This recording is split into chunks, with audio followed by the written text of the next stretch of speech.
Ya, Alhamdulillah sudah kembali menerusi Ramai Pagi dan kita akan mengikuti bersama ni dalam segmen Perkhidmatan Agama memperkatakan mengenai dengan wakaf dan Baitul Mal.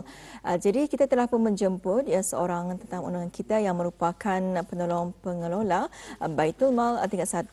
Kita bersama dengan Yang Mulia Tuan Muhammad Nur Alimin Sah bin Ahmad ya. Assalamualaikum tuan. Assalamualaikum warahmatullahi wabarakatuh. Apa khabar pagi ni, sihat ya? Alhamdulillah sehat. Baik, Alhamdulillah. Pertama sekali Ramai Pagi ingin mengucapkan selamat datang dan juga ribuan terima kasih buat Yang Mulia Tuan Muhammad Nur Alimin Sah ya. Penolong pengelola Baitul Mal tingkat 1 yang telah pun bersedia bersama kita pada pagi ini dalam rancangan Ramai Pagi menerusi perkhidmatan agama secara khususnya. Kita pagi ini nih tuan ya ingin membincangkan satu tajuk juga yang menarik untuk diikuti bersama berkenaan dengan wakaf dan Baitul Mal ya. Betul. Jadi mungkin sebagai mukadimah awal untuk perkongsian kita pada pagi ini, apa yang sebenarnya cuba ingin disampaikan menerusi perkongsian wakaf dan Baitul Mal ini terlebih dahulu. Tuan, silakan. Bismillahirrahmanirrahim. Alhamdulillahirabbil alamin. Mula-mula sekali diucapkan terima kasih kerana menjemput saya datang ke studio. Di antara pengisian yang ingin disampaikan pagi ini adalah tata cara proses macam mana wakaf dan Baitul Mal yang berjalan di negara kita, negara Brunei Darussalam. Kerana kebanyakan masyarakat di luar sana kurang pasti macam mana hendak mau melakukan wakaf dan juga macam mana hendak menguruskan dan mentadbirkan harta-harta Baitul Mal. Itu rupanya di sebalik tajuk ini ya. Bagaimana cara-cara, maksudnya di sini pewakaf di Brunei ini ingin menyerahkan mungkin ya, wakaf-wakaf mereka dan juga cara-cara pengurusan harta ini lebih spesifik kepada Baitul Mal ini tadi ya. Baik, untuk wawancara kita pagi ini terus saja kepada soalannya. Untuk pertanyaan pertama, di mana sebenarnya pewakaf dapat menyerahkan harta-harta mereka ini? Tuan, silakan. Okey, sebelum saya menjawab soalan yang dilontar, sebelum saya berkongsi jawapan, saya ingin menceritakan sedikit tentang pendahuluan tentang harta wakaf dan harta Baitul Mal di negara kita ni. Sebenarnya harta wakaf dan harta Baitul Mal ini adalah satu kumpulan harta yang diurus dan ditadbir oleh Majlis Ugama Islam Negara Brunei ataupun lebih dikenali sebagai MUIB. Kalangan kita ni tahu MUIB apa? Berdasarkan peruntukan undang-undang dalam Akta Majlis Ugama Islam dan Mahkamah Kadi Kurungan Penggal 77. Khususnya di dalam akta tersebut, di dalam bab 97 hingga 101, Majlis Ugama Islam ataupun MUIB inilah yang bertindak sebagai pemegang amanah tunggal bagi kesemua harta-harta wakaf, sama ada wakaf am ataupun wakaf khas.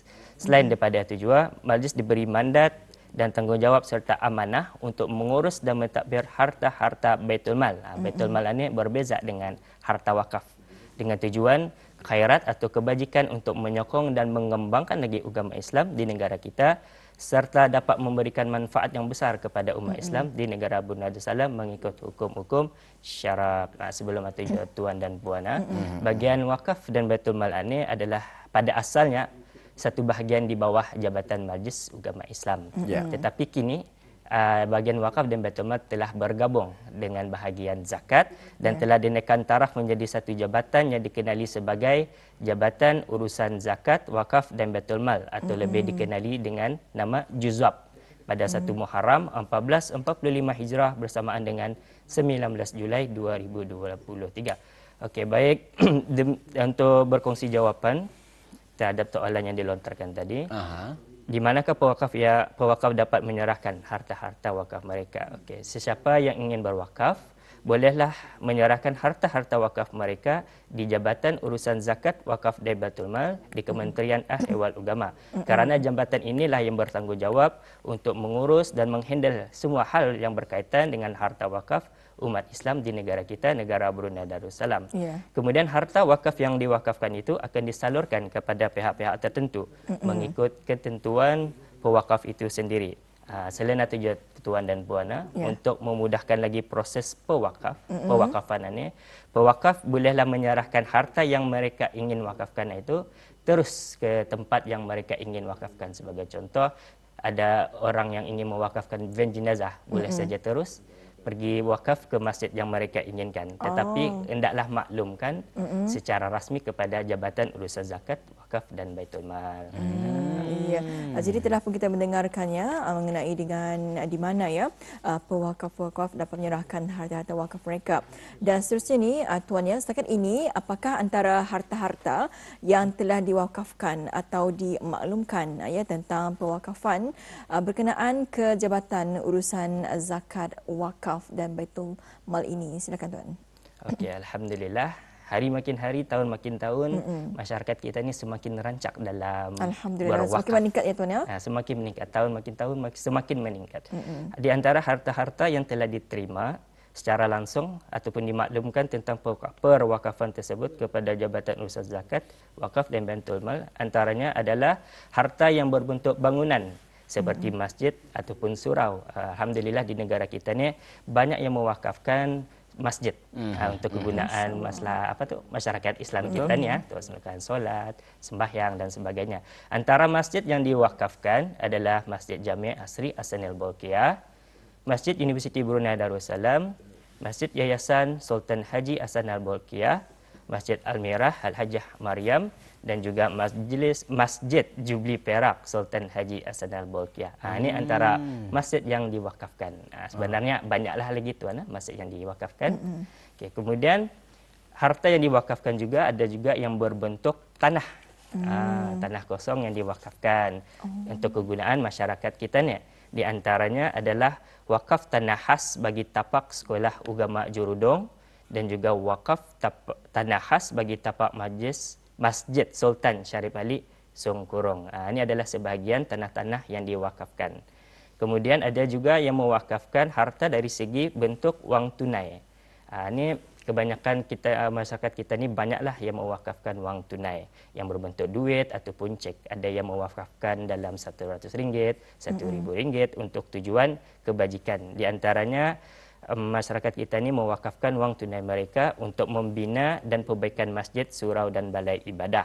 Sama juga untuk digunakan untuk menampung kos pembinaan infrastruktur di tanah-tanah perkuburan Islam seperti membuat tangga, membuat tempat berwudu dan sebagainya. Dan juga ada juga yang mewakafkan wang tunai ini untuk mengembangkan lagi pelaburan kewangan Islam dengan kerjasama institusi kewangan Islam tempatan kita ni. Baik, pada slide yang kita tunjukkan pada ketika ini ada dua perkara di sana berkenaan dengan wakaf khas dan juga wakaf am.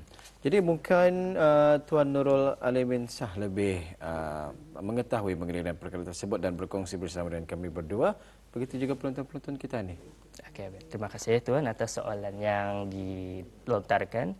Sebenarnya wakaf khas dan wakaf am ini mempunyai perbezaan dari segi penentuan tujuan penggunaannya. Sebagai contoh, wakaf khas adalah wakaf yang mana kegunaannya telah ditentukan oleh pewakaf.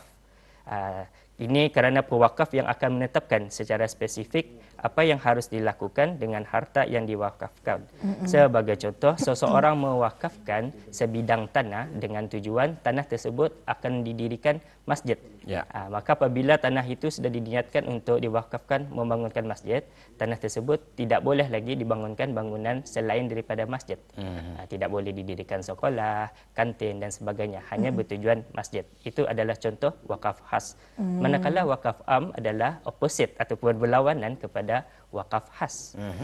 Kerana wakaf am ini pewakaf tidak menentukan secara khusus kegunaan harta yang diwakafkan. Artinya sebagai contoh seseorang mewakafkan tanah dengan tujuan untuk kemaslahatan umum. Secara in general katanya apa saja digunakan tanah ini asalkan mendatangkan kebaikan kepada masyarakat kita ni. Maka di sana wakaf tersebut, tanah tersebut boleh dijadikan surau, masjid dan sebagainya mengikut kesesuaian zaman kita ni. Itu adalah contoh yang mudahlah difahami. Wakaf khas dan juga wakaf am ni Intan ya. Kalau wakaf khas itu memang ia memang ditentukan ya. Apa yang dihasratkan kepada sesuatu yang diwakafkan tersebut ya. Sebagai contoh kalau tanah untuk membangun masjid memang masjid tersahaja tujuannya. Sementara untuk wakaf am diwakafkan tanah apa sahaja kegunaannya untuk kemaslahatan penduduk yang tinggal di kawasan tersebut yang mendatangkan manfaat. Dan Ya, Alhamdulillah ya. Jadi kita masih lagi ini dalam segmen perkhidmatan agama iaitu mengenai dengan wakaf dan Baitul Mal. Dan kita hari ini bersama dengan Yang Mulia Tuan Muhammad Nur Alimin Sa.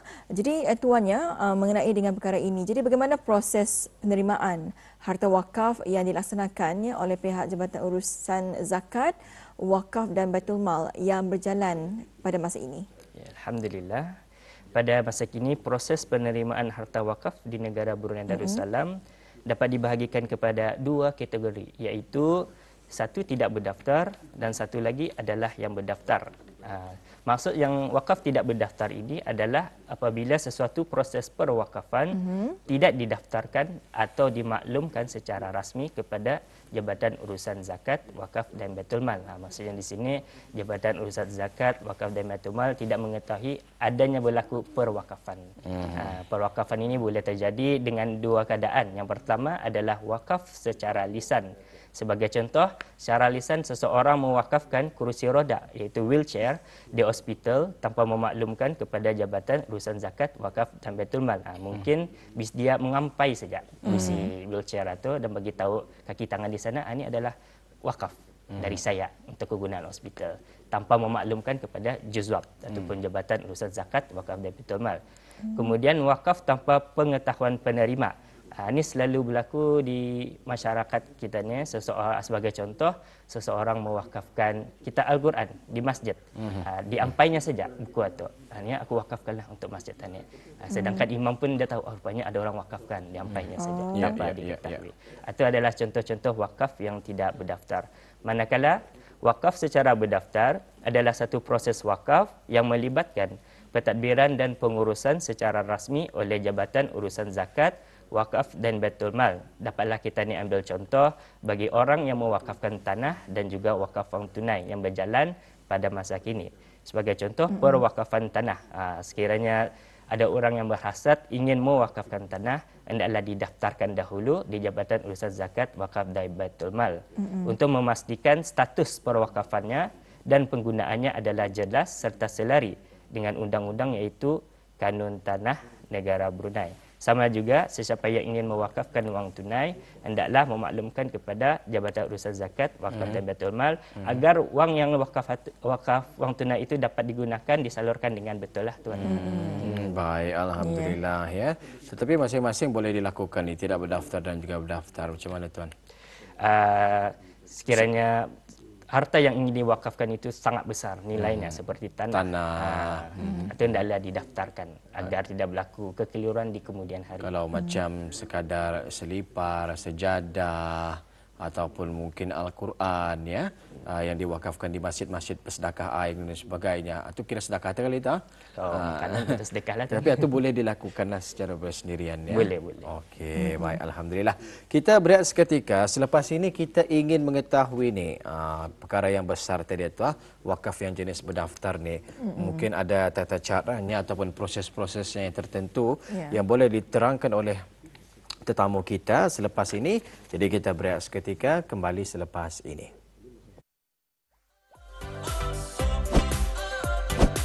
Rampai Pagi, inspirasi pagi Auda.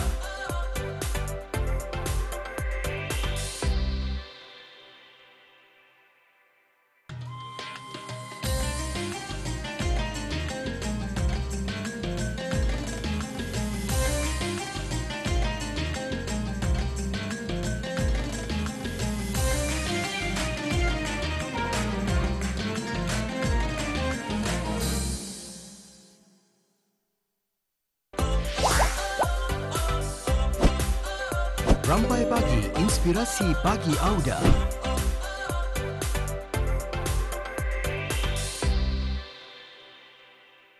Ya, ada masih lagi ya kita dalam segmen perkhidmatan agama dan kita bersama dengan Tuan Muhammad Nur Alimin.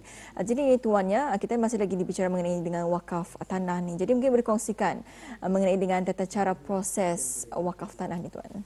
Okey, kepada sesiapa yang ingin mewakafkan tanah, pemohon ataupun pewakaf hendaklah menulis surat permohonan dan dihadapkan kepada Jabatan Urusan Zakat, Wakaf dan Baitul Mal. Di dalam surat permohonan tersebut hendaklah dimaklumkan tentang lokasi tanah, di mana tanah itu sama ada di kampung Salar ataupun kampung Sungai Hencing dan sebagainya. Kemudian hendaklah menyatakan status tanah, sama ada yang milik kekal dan sebagainya, dan keluasan tanah hendaklah disebut berapa ekar. Kemudian jenis wakaf tanah tersebut, adakah pewakaf inginkan secara khas ataupun secara am, dan disertakan juga salinan geran tanah terhadap tanah tersebut. Kemudian pegawai-pegawai yang bertugas akan melakukan siasatan lebih lanjut terhadap pemohon dan akan membuat lawatan ke tapak tanah yang ingin diwakafkan. Kemudian akan meminta pandangan daripada pihak-pihak berkenaan mengikut tujuan wakaf tanah tersebut, dan pegawai-pegawai berkenaan akan membuat kertas kerja dan akan dibawa mesyuarat Majlis Ugama Islam. Sama ada lulus atau tidak lulus akan dimaklumkan kemudian kepada pemohon. Betul. Banyak yang perlu diperiksa John ya, kesesuaiannya mau dilihat juga atas tanah-tanah yang ingin diwakafkan ini tadi ya. Tetapi alhamdulillah proses yang mudah juga sebenarnya ya. Kalau kita ni amati dipohonkan, kemudian diteliti, kemudian dibawa meeting sama ada sesuai ataupun indah tanah ataupun kawasan tersebut diwakafkan. Baik, bagaimana pula ceritanya jika ingin berwakafkan wang tunai? Jumlahnya apatah lagi besar. Silakan Tuan. Okey, bagi proses wakaf wang tunai, dia lebih kurang sama dengan proses tanah. Okey. Bagi sesiapa pewakaf yang ingin mewakafkan wang tunai, hendaklah membuat perjumpaan dengan pegawai-pegawai berkenaan untuk mewakafkan wang tunai mereka. Kemudian di sana pegawai berkenaan akan memberikan borang ikrar wakaf untuk melafazkan ikrar wakaf. Kemudian pegawai berkenaan akan menerima wang tunai yang diwakafkan oleh pewakaf. Kemudian akan diberikan reset dan borang ikrar wakaf yang original akan diberikan kepada wakaf sebagai bukti pewakaf telah mewakafkan harta mereka di Jabatan Urusan Zakat, Wakaf dan Baitul Mal. Kemudian wang tersebut akan dimasukkan ke dalam akaun kumpulan wang wakaf. Jadinya duit yang diwakafkan ini ada akaun yang tertentulah untuk membezakan dengan wang-wang yang lain. Okay, kemudian wang yang diwakafkan itu akan diserahkan kepada tempat-tempat yang ditujukan. Dan pada akhir sekali, laporan kewangan akan dimaklumkan kepada pewakaf bahawa duit tersebut telah digunakan untuk memastikan duit tersebut digunakan di saluran yang betul. Betul. Luar biasa sekali ya. Itu mengenai dengan wakaf wang ringgit bagi mereka yang ingin berwakaf wang ringgit lah. Jadi wakaf yang diserahkan kepada pihak-pihak tertentu ni macam mana ceritanya ni Tuan? Okey, bagi pewakafan yang diserahkan kepada pihak-pihak tertentu ini adalah contoh seperti persendirian kan ni? Betul, persendirian. Seperti seseorang mewakafkan wheelchair tadi. Wheelchair hospital. Kemudian hendaklah maklumkanlah kepada Jabatan Urusan Zakat untuk pengemaskinian data. Alhamdulillah, ya. Sebenarnya sebetulnya ni Wali, kalau kita ni mendengarkannya mengenai dengan perkara ini. Jadi ni tuannya, apakah antara usaha-usaha yang dibuat ya oleh Jabatan Urusan Zakat, Wakaf dan Baitul Mal pada masa ini adalah meningkatkan dari segi pengurusan wakaf ya. Silakan Tuan. Okey, antara usaha-usaha yang dilakukan oleh Jabatan Urusan Zakat, Wakaf dan Baitul Mal pada masa ini untuk meningkatkan lagi pengurusan wakaf, di antaranya ialah yang pertama pendaftaran harta wakaf. Pendaftaran harta wakaf telah ditingkatkan pengurusannya untuk memastikan bahawa setiap harta wakaf, terutamanya tanah, didaftarkan dengan betul. Dan juga selari dengan kanun tanah negara Brunei Darussalam untuk menjamin status perwakafannya dan untuk memelihara harta tersebut daripada sebarang masalah undang-undang ataupun pertikaian di kemudian hari. Kemudian usaha yang kedua adalah pengemaskinian data wakaf, iaitu sentiasa up to date. Wakaf-wakaf Baitul Mal sentiasa diupdate sama ada wakaf am ataupun wakaf khas untuk membezakan mana satu am, mana satu khas kerana penggunaannya sangat berbeza di antara keduanya.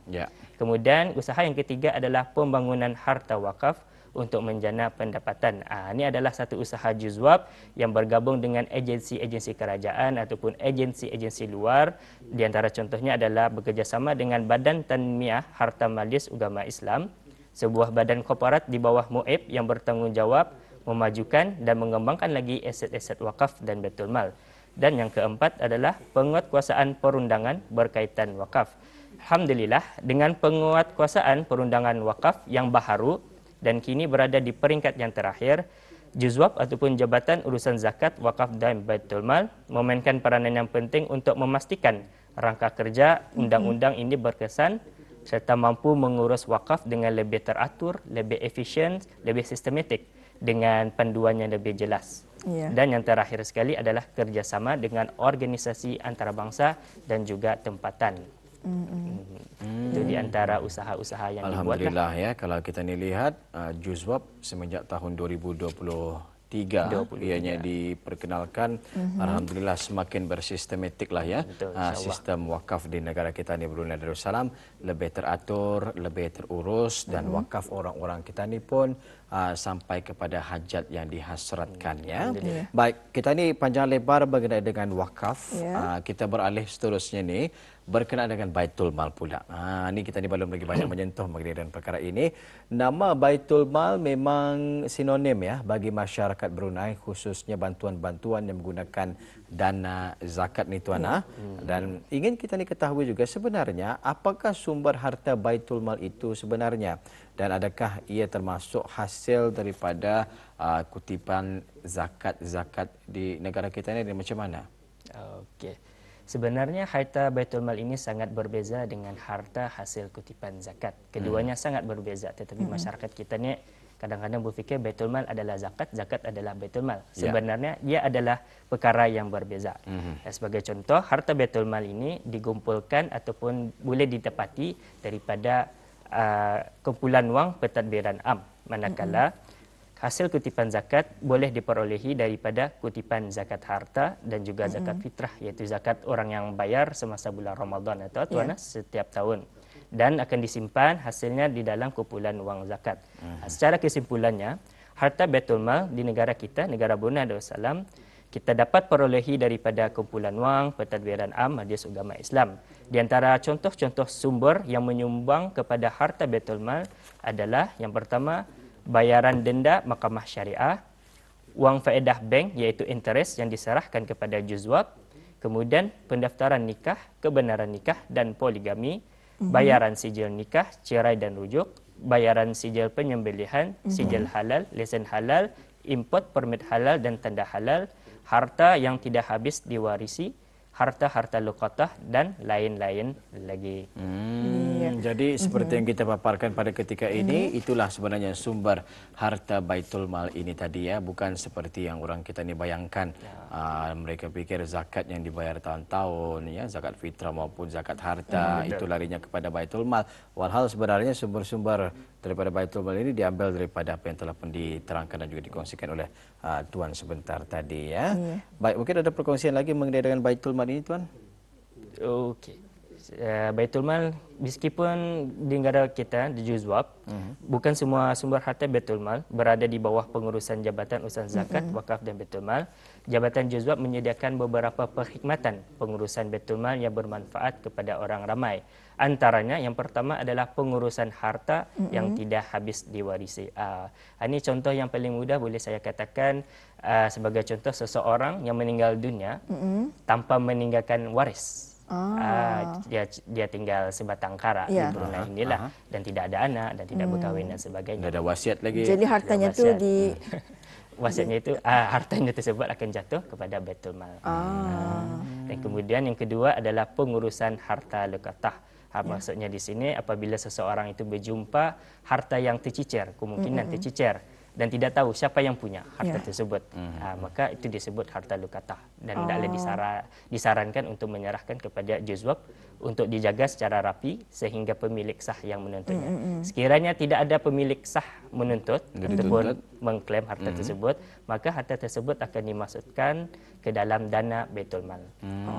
Kemudian ada juga perkhidmatan berbentuk pengurusan amanah-amanah lain. Sebagai contoh, seseorang memberi Baitul Mal harta, contoh RM100, saya berikan harta duit saya ini untuk pengurusan Baitul Mal, maka duit itu akan dimasukkan ke dalam akaun Baitul Mal.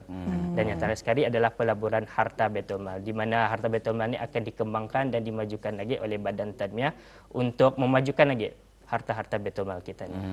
Ya, alhamdulillah ya.